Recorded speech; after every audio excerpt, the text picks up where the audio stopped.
Hi, everybody. Welcome back to the Gallowgateshots YouTube channel and podcast. We are back with another match preview, the big one. It is the Carabao Cup Final. It is this Sunday, live at Wembley. And for those of us like myself who haven't got tickets, it's live on Sky or whatever bar you find yourself in on Sunday afternoon. I'm Scott. I'm your host for this one. And this week I am joined by Daryl, Kris, and Joe. Daryl, how are you, my friend? Do you know what it is? I'm not even feeling nervous about the game yet. It hasn't sunk in. Probably be feeling something a little bit different come Sunday morning, but at the minute, no, absolutely fine. Just a bit of a tickly cough and a snotty nose, but other than that, nah, absolutely good. Looking forward to the game. Great. Sounds fun. Yeah. Kris, how are your nerves, mate? To start kicking in yet? Honestly, do you know what it is? I was so buzzing for this recording, right? And I honestly didn't think it was going to start with Daryl talking about his tickly cough and his snotty nose, but look here. Yeah, we are. Hey, that's how it goes. We might as well run with it. Yeah. Mate, I'm absolutely buzzing. I'm honestly, I'm counting down the days now. I really am. And I'm just wishing my life away just for that first pint in London. About to watch me team in a cup final. I didn't think I'd say that. I really didn't. I didn't think I'd ever say it, but I can't wait, mate. And Joe, I understand this week's going quite quickly for you from what you said earlier on, but how are the Weirdly so. Yeah, I'm not nervous because I'm just excited for the weekend. Like Kris has just said, it's going to be such a monumental event. The Saturday, the Sunday, even the Monday, probably going to keep drinking. And you know what it is? The way I'm looking at it is, regardless of the result, I know I'm going to come away from that stadium with at least a baseline emotion of just like pride and happiness that we got there.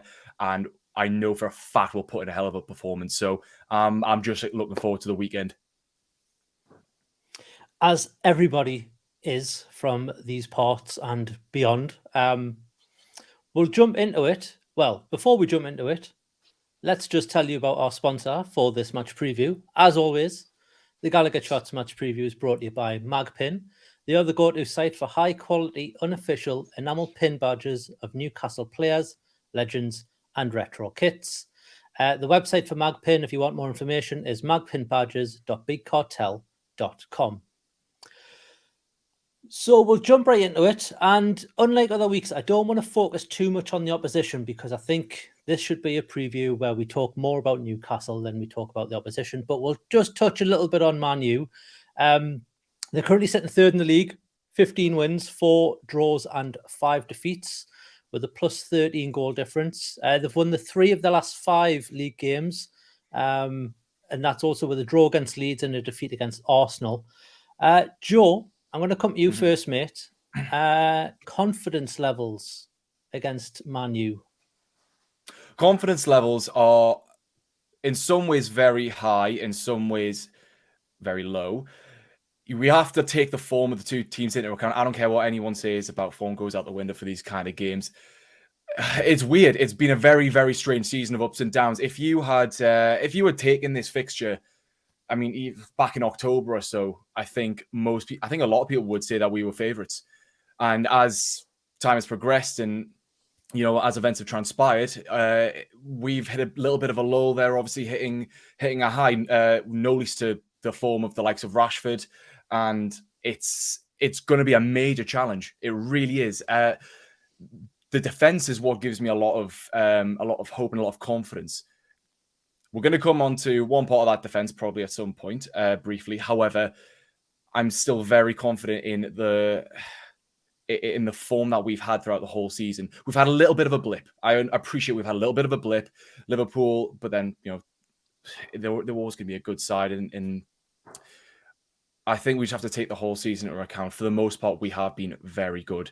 And honestly, we're close to a fully fit squad going into this game as well. Something that we've not had the luxury of for a lot of the season. So I think that Eddie Howe is really going to get these lads up for this game. Not that they're probably needed to be G'd up for it. You know, we've got plenty of local lads in there who will be absolutely pressing down this point of what it means to the city and the supporters of Newcastle to win this trophy. Absolutely. Kris, the fact that there's a couple of local lads in the Newcastle side, and we'll just turn our attention to this for a little bit before we'll go back to a few Man U points. Is that a good thing, or do you think that just applies more pressure to the players when they're hearing these local lads like Dan Burn, Paul Dummett, Sean Longstaff saying, look, you guys are going to be, I think Dan Burn said, you're going to be gods if you guys win this cup. Does that just apply a little bit more pressure, or do you think it's water for ducks back for these sort of players? Yeah, I don't think it'll add any more pressure to the situation at all. I think it'll probably make the lads overperform to a certain extent. I think that I don't think it needs the local lads to tell them what it means and how long it's been, because they'll know for fine well. And I wouldn't be well. I know Eddie Howe has been getting ex-players in the last couple of weeks to have a chat with the lads as well. So they'll be mentioning as well how much it means and what this can do to the fan base and to the football club to lift a trophy. And we're saying lift a trophy, but just like Joe said earlier, just getting to the final. I think we're all happy just with that being like Joe said, that the base level and advancing from that in seasons to come. We're there at the first ask of trying, really, under the new ownership. We've managed to reach that final, and like we said, it's down to good form throughout the season. We've been great apart from the last couple of games, and I'm saying that as if we played bad. We haven't been even bad. It's a fact. With these local lads, though, I think Dan Burn said he wished he was a fan in this moment. It just shows like he gets it, and yes, he'll be having a word in the ears of the rest of the players, but they don't need it. They won't need it. They'll want to win that for not just for the club, but for a personal level as well. They'll want to win a cup. It doesn't mean we need to win it for the Newcastle fans. They'll want to win it for themselves. It just helps that they've got our backing. Absolutely. I mean, like you said, it's our first League Cup final since '76. Last trip to Wembley was back in '99, the old Wembley, if I remember rightly, with the two towers, Daryl. Played Man U in that last round, and it was a 2-0 defeat. The last League Cup final was a 2-1 defeat to the other Manchester side, the proper Manchester side, if you will. Is there a sense of redemption that we need to have here? Where, I think the last two times we've been to Wembley, it was against Man U, and the beat were 2-1, and I think it was 2-0, if I remember rightly. In the it's Man U and Arsenal, wasn't it? The Charity Shield though as well. That was wasn't it? Yeah. Yeah. So is there is payback due? Do you think for us against this side? I think there's certainly an element of that, Scott. It's a case of they've had two against us now, and I think it's a lot of people are in that opinion that it's time for us to have our turn and get the result this time. And just to go back a little bit there with what Kris was saying about the local lads, and I think he's absolutely spot on. Again, a lot of the players in this squad, it's that first realistic chance to actually make history with us in this moment. And I'm sure a lot of them would have thought a couple of years ago that this moment would never come. Yes, we had that little run to the semi-finals against Man City in the FA Cup, but there's going to be an element of belief in that squad now that actually they can go into this game on Sunday and do it. They can do it. We know they can do it. They should know they can do it. Eddie knows they can do it. And not to jump ahead to later on, but I think we can do it as well. And yeah, in terms of redemption, I was at Old Trafford earlier this season when we got a 0-0, and that game that game ran the course of a lot of games this season where we weren't short of creating chances. We were able to create chances, we just couldn't take them. Man United did have their own momentum in that game where they had some good spells, but again they couldn't break us down. Our defence is solid. Yes, there was a couple of shaky moments in the last few weeks there, particularly against Liverpool last weekend. But again, it's going to happen. It's nothing to worry about too much. It's been discussed on the other shows this week, how that's going to go down. And also, for a fact, we all know for a fact that this Newcastle United, they will work on those mistakes and they will be better. And I think it's going to be time. It's time. Well, fingers crossed it is time. We'll turn our attention just slightly back to Man U for a minute, Joe. We've got a couple of injuries just to go through. Donny van de Beek, I think, has been out for most of this season, if not all of it. You got Anthony Martial, who I think is just in light training, so he's probably not going to feature. And then you got Christian Eriksen, thanks to big Andy C doing the business there for us in that game. Obviously, they've got a couple of players out. It's nothing major when you think of Man U because they've got the likes of Casemiro, they've got Marcus Rashford, you've got Luke Shaw in defence. You know, they've got players that can hurt you all over the field. But they do play quite an important game on Thursday, which is tomorrow night at time of recording, against Barcelona. Now it is at home, so that kind of makes it a bit easier on them in terms of, you know, there's no travel lag or anything like that. But that's a big game for them. Is that something that could maybe play to our advantage given the short turnaround time between that game against Barcelona and then the final against us? It's 3 days later? It can only be to our advantage. Like you say, they've got a handful of injuries that they're mainly to players that you could argue would start. Some may start, some may not. But at the end of the day, we know firsthand that multiple competitions requires a very in-depth, strong squad, and you need to rely on those players. And to an extent, they're not going to be able to rely on some of those players. Looking at who's going to start on Sunday for them, it's very difficult. It will become more clear after Thursday's game. However, you know, it can only take one or two dirty tackles from a Barcelona player to maybe injure someone. It's very difficult to say. But you know, only like you say, only having a 3-day turnaround, and then they've got an FA Cup game a few days later against West Ham. They have a lot of fixtures, I believe. Since the semi-finals, they've had something like 7 fixtures to our 3. Yeah, it can only work well for us, but you know, you can't rely on these kind of things. Whether we play their strongest 11 possible, or whether we play them with 2 or 3 big injuries, you know, you've just got to play what's in front of you. But I'm definitely, I got to say, I'm pretty happy that, you know, they have a far quicker turnaround than we do. It gives us a lot more time to prep. Absolutely, and you know, we're not wishing injuries on any players, but of course not. No. There's always the chance of something happening. I think we mentioned you guys mentioned on the Smiling Faces podcast on Monday, Kris, that if Man U score first tomorrow night against Barcelona, it could get a bit dirty. There's a tendency of that to happen. So we'll see what happens there. We'll turn our attention to Newcastle. After all, we are a Newcastle channel. Injuries, really, the only one we're really unsure on still is Joe Willock. Obviously, there's Emil Kraft, but he's out for the whole season. But Joe Willock he went off a couple of weeks ago, and he seems to be almost ready, if you listen to Eddie Howe. Daryl, do you risk Joe Willock even if he is fit, given the fact that it was a hamstring injury? In terms of the starting 11, I don't think you do. It's always nice to have that extra strength and depth coming off the bench. But, you know, we know what hamstring injuries are like. It can be quite delicate. So certainly for me, I don't think we should be rushing to get him into the starting 11 come Sunday afternoon. I think we've seen in the last few weeks, and more importantly for us is the return from suspension of Bruno. And that's going to be the key one for me. I think we can afford to keep Joe Willock on the bench and use it in case of emergency break glass. Use him if we really, really need to. But in terms of getting him ready to start, no, we don't need to do it. Yeah, you mentioned there about Bruno coming back. Obviously, we've got a few other players who are out. They're not injured. We've got Nick Pope, who's obviously suspended. We're not going to talk any more about that than what we did on the reaction and on the Always Smiling Faces podcast this week. And we've also got Martin Dubravka and Anthony Gordon, who are cup tied.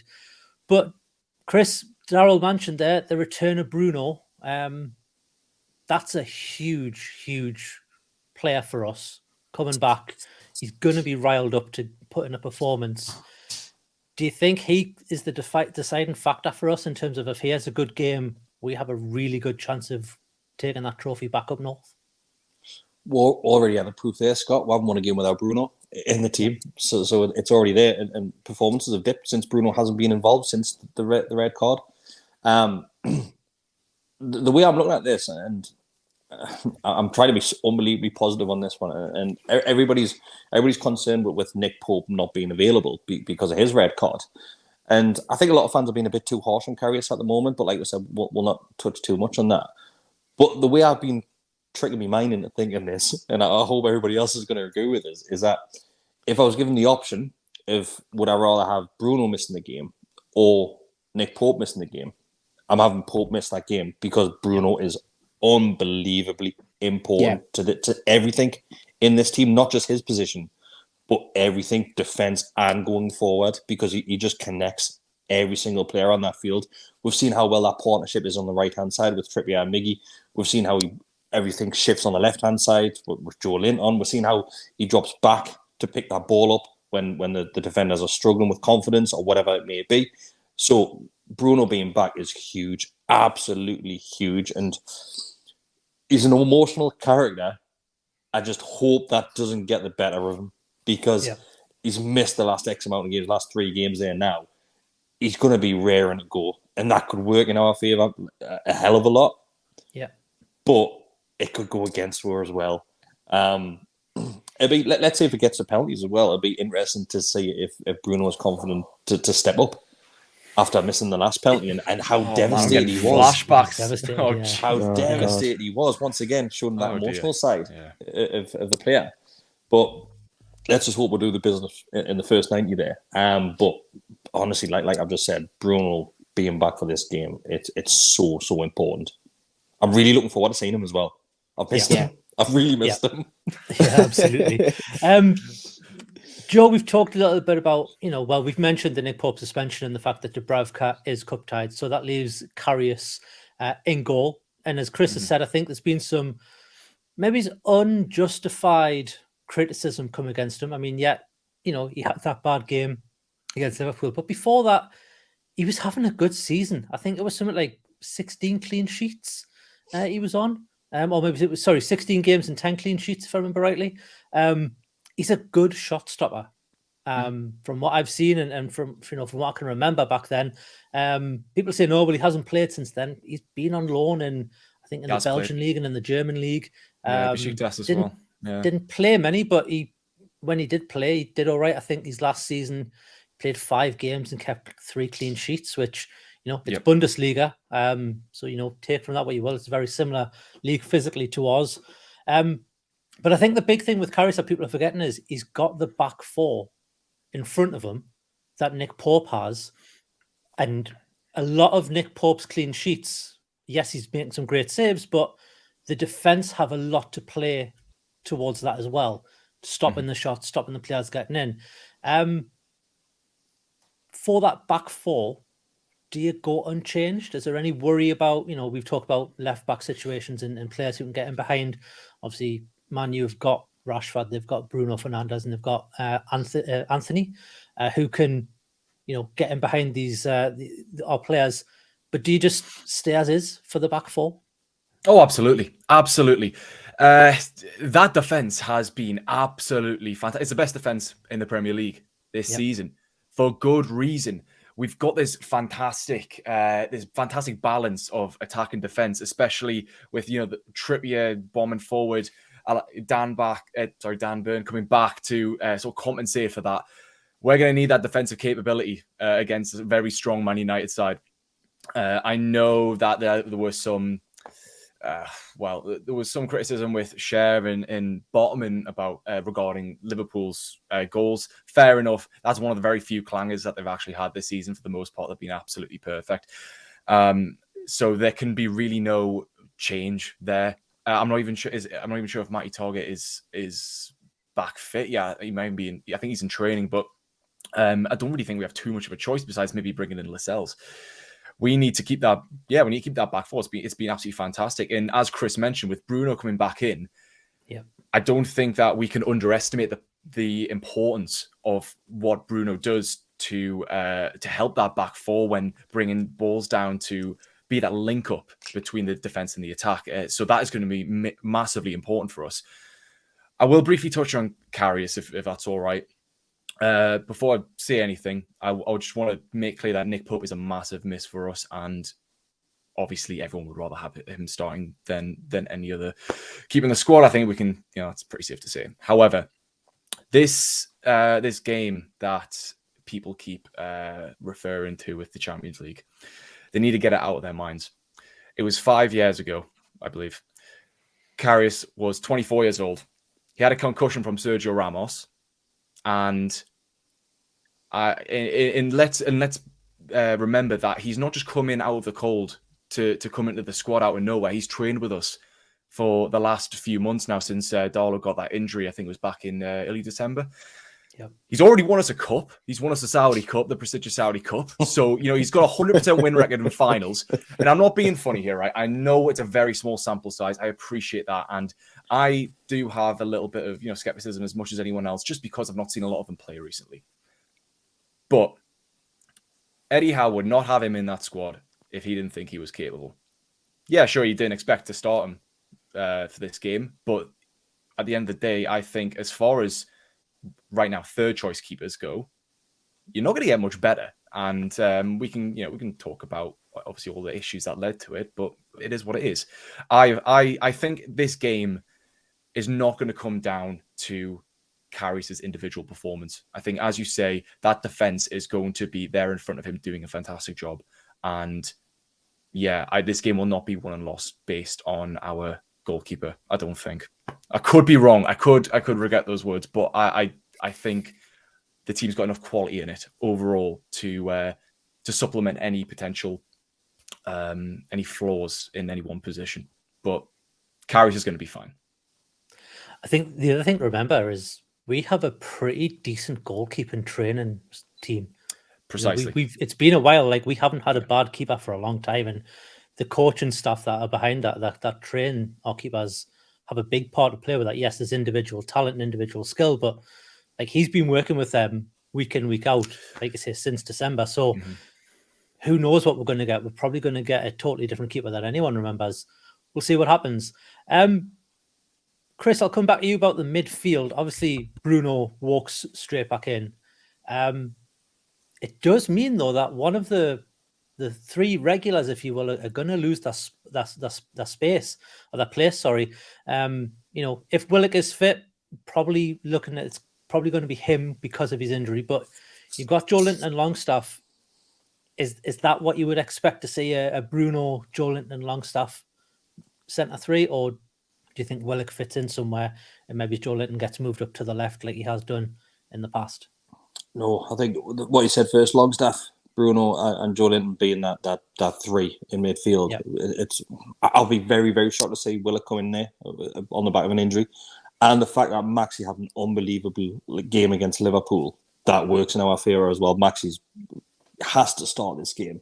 He has to. He really does. And what Maxi are we going to get? We don't know. But he normally plays well in big games, and this is one of the biggest he's ever going to feature in. So Maxi starts for me, obviously Miggy over the other side. The thing that worries me is not creating the chances, because we'll get plenty of opportunities in that game. And all of the talk has been around the goalkeeper. I think we need to focus our attention on scoring goals. We've struggled to score goals recently. So that's where the issue is right now. We need our strikers to be taking their chances, because the chances are there. We saw it against Liverpool. We probably had the better chances, but we missed every single one of them. So for me, the midfield picks itself right now on the back of that Willock injury. It's whether or not who starts up front. Yeah, and that was going to be my next question. So I'll give this one to you, Daryl. Obviously, Isak started the last two games. Wilson's had that hamstring niggle, shall we say. He did feature a little bit in the Liverpool game, which I was very surprised to see. But, we've discussed that. That's a previous game. For you, is it a case of let's give Isak another run out? He seems to do well against a slower and maybe less physical defence. And if they've got Harry Maguire and I can't remember the other guy. Varane? Martinez or Varane. Yeah, I don't know which one they'll play. Is that an ideal setup for Isak, or would you want to see Wilson come back into that starting front striker role. Yeah, in complete contrast to what we said about Joe Wilson's the one I'd like to see start on Sunday. I think you're right, absolutely right. You mentioned the physicality there. I think Wilson's more equipped to deal with whoever he plays at centre back. It's going to be between, I think, Varane and Martinez, and maybe even Shaw if he decides to do it. And that for me would then put me, my decision then would be to play Wilson and tell him to sit on Martinez, for example, or Shaw, the smaller of the two centre halves, and just bully them around a bit and get in their faces. Martinez seems to be a little bit of a hothead. He's got a bit of a streak in him. So if you could get him wound up, then it might work in our favour. But you also hope that he's going to find his shooting boots and play like he did in that first half against West Ham. He has been a little bit void of goals recently. Like the goal against West Ham was his only one that he's scored since the restart, I think. And there's a bit of pressure on him because we're going to be relying on him to put these chances away. I've got no doubt that we'll be able to create those chances for him, especially now with Bruno back in as well as an extra option to put a ball in for him. We've seen Longstaff set him up against West Ham for that goal with a great ball. It'll be down to Miggy and Maxi to put balls in from the wing as well. But yeah, absolutely. And I think it's an advantage to us to use Isak later in the game with his pace. He can work against a tired defence. And I totally agree with Kris. It's got to be Maxi that starts. He was fantastic last week. Even though we were up against it, he was absolutely brilliant. I'd like to think that Eddie's had a little word in Miggy's ear this week as well and just said, you need to be a little bit more confident and think about how you were playing before the break. You were hitting those balls with confidence. You were on a hot streak of goals. And I think, it should be, with those front three on fire, we should pose a real threat. I think remember with Maxi is he's also got Bruno back. And he seems to play a lot better when Bruno's on the pitch too, and he doesn't. So everybody does, Scott. Yeah, that's true. Everybody does. That's true. That is very true. The only thing I was thinking about just before went live was if he did want to play Willock, is there an argument that he plays Joe Linton on the left and then St. Maximin on the right, so that it's St. Maximin can still get that game, play how he plays, but he hasn't got to worry as much about the tracking back because Kieran Trippier has a more fuller wing back. I was just spitballing ideas. I don't think that would ever happen, but keep that idea to yourself, Scott. Cheers, Kris. Well, on that note, I'm going to say goodbye and I'll let you get. We'll turn our attentions to the dreaded predictions. I know, Joe, you didn't want to do one. No, we'll come to you first, mate. Okay. What is? Are we doing a head and heart? Are we doing a head and heart, or are we just do a head and heart? You can do an arse and elbow. You can do whatever you want. You know what? Do you honestly think I'm going to come onto this preview and not predict anything other than a win? We're gonna win this 1-0. You know, I can see a defensive masterclass coming, and can't wait for this to get clipped. No, we're gonna have a very, very big challenge on our hands, keeping likes of Rashford quiet. Even Weghorst, who's been coming in almost as a number 10, has done quite well. Sancho's coming into a bit of form. Don't know if he'll play on Thursday and then be rested. Who knows? That's a thing we aren't too sure yet. But I'm gonna say we're gonna win 1-0 and Isak is gonna get the goal. Daryl, there you. Quiet. Come on, boys. Come on, have some confidence. Let's go. Come on. What's your prediction? I'm going to go with a head and a heart, but they're still both positive. Heart will say we'll do it in 90 minutes, 2-1. Head says we might have to go through extra time. I don't want it to go to penalty, so I'm going to go with a 2-1 win in extra time as well. So we've still got 2-1 wins all across the board. Do we get extra time as well? It's extra time and penalties, mate. It's a whole shebang. Hey, you're getting a lot for your money. I really don't want it to go that far. If you've got an early train booked, you want to pray. It's 90 minutes. Don't worry. You got to stay for us lifting the trophy as well. Discretion is advised if it goes to penalties. Don't worry. They've been told. But I really don't think my heart would cope with extra time and penalties, so I want to get it done in 2-1 in 90 minutes. Come on. Please. Kris, do you want to give us a prediction? I can see you shaking. Come on. You know you want to. Kris. Come on. We've all done I it can't. now. I can't. Do you know what? Tell you I what, can't. win or lose, 90 minutes or penalties. Do you know what it is? I think it's our time now. It has to be our time.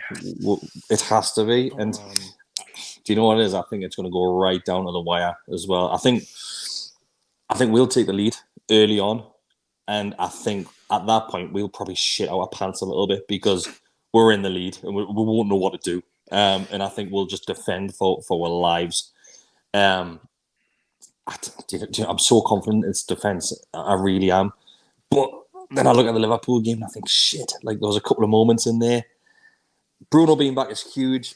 I'm going for a 1-0 Newcastle win. Good lad. Thank you.